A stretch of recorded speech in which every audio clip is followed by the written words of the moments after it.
യങ്സ്റ്റേഴ്സിനെ സംബന്ധിച്ചുകൊണ്ടെങ്കിൽ അവർ experimental mind സെറ്റും അതേപോലെ തന്നെ പുതിയ മാറ്റങ്ങൾക്കനുസരിച്ച് ആഗ്രഹിക്കുന്ന ആളുകളാണ്. നിങ്ങളൊന്ന് ആലോചിച്ച് നോക്കിയാൽ മതി, നമ്മുടെ നാട്ടിലുള്ള പല ആളുകളും നോക്കുകയാണെങ്കിൽ ഇന്ന് യൂട്യൂബ് വ്ളോഗേഴ്സ് ആണ് അല്ലെ. യൂട്യൂബ് അല്ലെങ്കിൽ തന്നെ സോഷ്യൽ മീഡിയ അല്ലെങ്കിൽ അങ്ങനത്തെ പല മേഖലകളിൽ കൂടി പല പല പുതിയ ഐഡിയാസും പുതിയ പുതിയ പുതിയ വരുമാന രീതികളും കണ്ടെത്താൻ ബഹുമിടുക്കന്മാരായിട്ടുള്ള ആളുകളാണ് അവരെ ഓരോരുത്തരും. പരീക്ഷണങ്ങൾ നടത്തുക എന്നുള്ളതിലാണ് അവരെല്ലാവരും ചെയ്തുകൊണ്ടിരിക്കുന്നത്.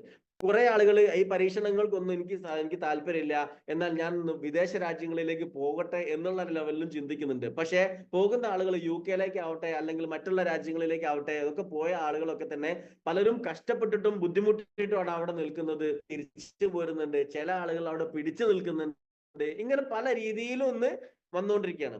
അപ്പൊ അവിടെ സംബന്ധിച്ച് നോക്കുകയാണെങ്കിൽ, നമ്മളെ സംബന്ധിച്ച് നോക്കുകയാണെങ്കിൽ പണ്ടത്തെ കാലഘട്ടത്തിൽ ഓൾട്ടർനേറ്റ് കരിയർ ഓപ്ഷൻസ് ഇപ്പൊ നിലവിലുണ്ട്. എന്നാൽ പണ്ടത്തെ കാലഘട്ടത്തിൽ നിങ്ങൾ ആലോചിച്ച് നോക്കിയേ, നിങ്ങളെ മക്കൾക്കോ നമ്മുടെ കുടുംബത്തിലുള്ള ആൾക്കാർക്കോ ഒക്കെ നടന്നിട്ടുണ്ടെങ്കിൽ നിനക്ക് എന്താവണം, നിനക്ക് ആരാവണം എന്ന് ചോദിച്ചു കഴിഞ്ഞിട്ടുണ്ടെങ്കിൽ ആദ്യം പറയുന്ന കാര്യം എനിക്ക് ഡോക്ടർ ആവണം, അല്ലെങ്കിൽ ഒരു അഡ്വക്കേറ്റ് ആവണം, അല്ലെങ്കിൽ ഒരു എഞ്ചിനീയർ ആവണം എന്നായിരുന്നു ഭൂരിഭാഗം ആളുകളുടെയും കാര്യങ്ങൾ.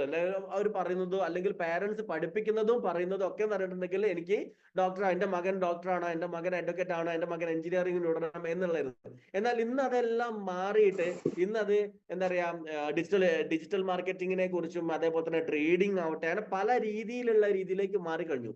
നോ ജോബ് ഓപ്പർച്യൂണിറ്റീസ് എന്ന് പറഞ്ഞിട്ടുണ്ടെങ്കിൽ ഇവർക്കൊക്കെ പറഞ്ഞിട്ടുണ്ടെങ്കിൽ കൃത്യമായിട്ടുള്ള ഒരുപാട് ജോബ് ഓപ്പർച്യൂണിറ്റി വേണ്ട സമയത്ത് നമ്മൾക്ക് ഇവിടെ ജോബ് കൊടുക്കാനില്ല എന്നുള്ളതാണ്. നിങ്ങളൊന്ന് ആലോചിച്ച് നോക്കിയേ, നമ്മുടെ നാട്ടിലുള്ള ഭൂരിഭാഗം ആളുകൾ ഏതൊരു നാട്ടിലേക്ക് ഇറങ്ങി ചെന്ന് കഴിഞ്ഞിട്ടുണ്ടെങ്കിലും ഏതൊരു അങ്ങാടിയിലേക്ക് ചെന്ന് കഴിഞ്ഞിട്ടുണ്ടെങ്കിലും അവിടെ ഏറ്റവും കൂടുതൽ ഇന്നൊരു 25 ഒരു 28ന്റെ ഏജിലുള്ള അല്ലെങ്കിൽ 28 ഏജിന്റെ ഇടയിലുള്ള ആളുകൾ ഏറ്റവും കൂടുതലുള്ളത്.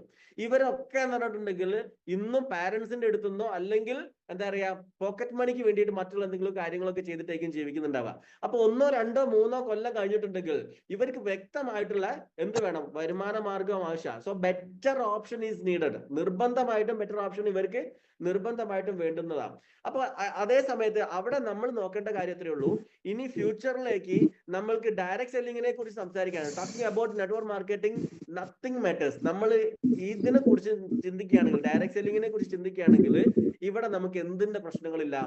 ഏജ്, ഒരു ജോലി നോക്കുകയാണെങ്കിൽ നിങ്ങൾ ആലോചിച്ച് നോക്കേണ്ടതേ ഉള്ളൂ, അവിടെ ഏജിന് പ്രാധാന്യം കൊടുക്കണം. ബാക്ക്ഗ്രൗണ്ട്, ഇൻകം, സ്കൂള്, ഏത് സ്കൂളിൽ പഠിച്ചതാണ്, ഇംഗ്ലീഷ് മീഡിയം ആണോ അല്ലെങ്കിൽ മലയാളം മീഡിയം ആണോ, ഇംഗ്ലീഷ് മീഡിയം ആണെങ്കിൽ പ്രാധാന്യം കൂടുതലാണ്, അങ്ങനെ വില്ലേജിൽ നിന്നാണോ വരുന്നത്